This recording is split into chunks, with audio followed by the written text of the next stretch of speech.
fatherless warrior grows up to be one of the greatest Native American chiefs of all time, and the only one to defeat the United States government in a war. Now that should be a movie.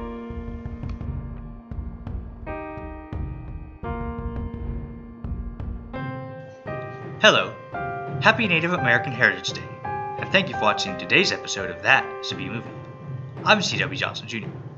Today's book I'd like to pitch as a movie is The Heart of Everything That Is, The Untold Story of Red Cloud, an American Legend by Bob Drury and Tom Clavin from Simon Schuster.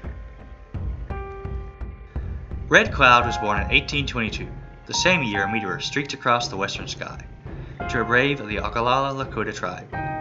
When his father died, he was raised by his uncle, which put him at a disadvantage in a society in which heredity meant everything. As a young warrior, he learned to be cunning, bold, shrewd, and daring in battle, and ambitious to the point that the other warriors thought him arrogant and prideful. Red Cloud's ambition would be tempered after he chose it over love.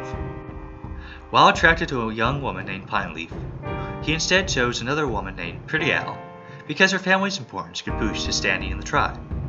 A Sioux man could take as many wives as he pleased, so he planned to marry Pine Leaf later. However, the morning after he married Pretty Owl, he found that Pine Leaf had hung herself. Out of guilt and grief, he never took another wife. This tragedy tempered his cunning and gave him the wisdom and reserve to become the warrior his people needed. A movie about Red Cloud's life could include many notable events in Western settlement.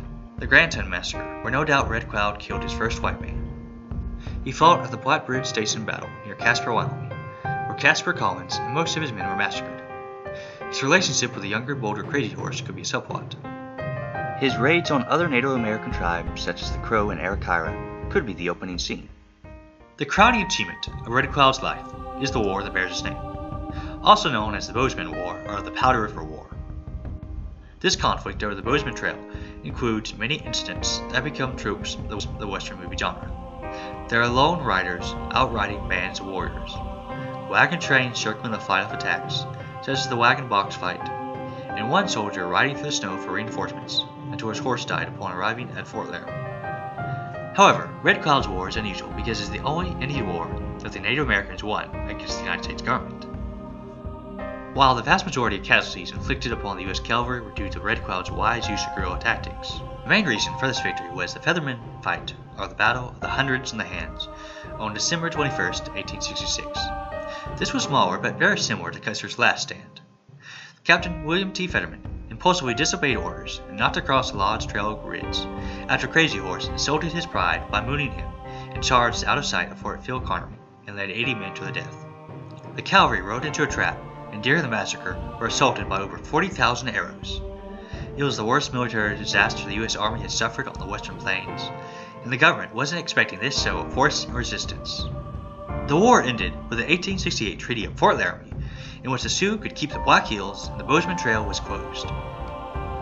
Even though he was victorious, Red Cloud never went to war with the United States again. He saw the overwhelming numbers of the whites and their resources, and wisely concluded that further violence was futile. After he failed to find a peaceful solution to keep in the Black Hills, he refused to take part in the Great Sioux War of 1876-77. He lived his last days out on Pine Ridge Reservation with his wife, Pretty Owl, fighting for the rights of his people until his death in 1909. I first learned about Red Cloud and his war during a family trip to Wyoming several years ago when we visited Fort Phil Connery State Historic Site, and I immediately thought that Red Cloud's war would make a great movie or miniseries. The date of the signing of the Fort Laramie Treaty on April 29, 1868 would be a better day to celebrate Indigenous People Day than the first Monday in October, Columbus Day, since it would be a celebration of the success of the American Indians as to the beginning of their conquest. A movie about Red Cloud would help raise awareness about this important date and help bring healing by portraying the Native Americans not as victims but as victors. A biopic of Red Cloud could be the chance to portray a well-balanced history of the West. Drury and Clavin cut away the romantic images of the past and showed the Indian Wars for what they were, war. The American Indians were not simple, peace-loving hippies living in harmony with nature and each other, but more like the Lannisters and Starks from Game of Thrones. They are warring tribes who were out to conquer territory and enslave other tribes and massacre their enemies.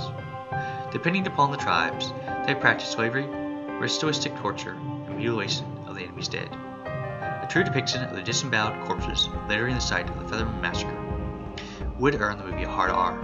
At the same time, Drury and Clavin did not portray the U.S. Army and pioneers as the best advocates of civilization, but more like a bungling galactic empire.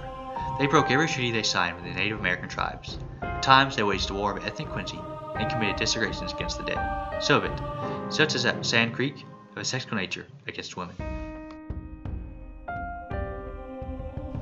It would take a good director to portray this violent period realistically, but still respectfully, while honoring noble characters like Red Cloud. I could see Steven Spielberg or Mel Gibson behind a wheel on such a biopic. They have proven with their films like Schindler's List, Saving Private Ryan, Braveheart, and Hacksaw Ridge that they are capable of portraying horrendous events in history, while capturing the humanity of those who lived during that time. They could direct this piece of Western history, not as a Western, but as a war movie. Because it honors Native Americans like Red Cloud, and could help bring healing by focusing on their success, I believe that the heart of everything that is, by Tom Clavin and Bob Drury, should be a movie. Thank you for watching. Please like and subscribe, and let me know in the comment section below what piece of Native American history that's often overlooked that you think should be a movie.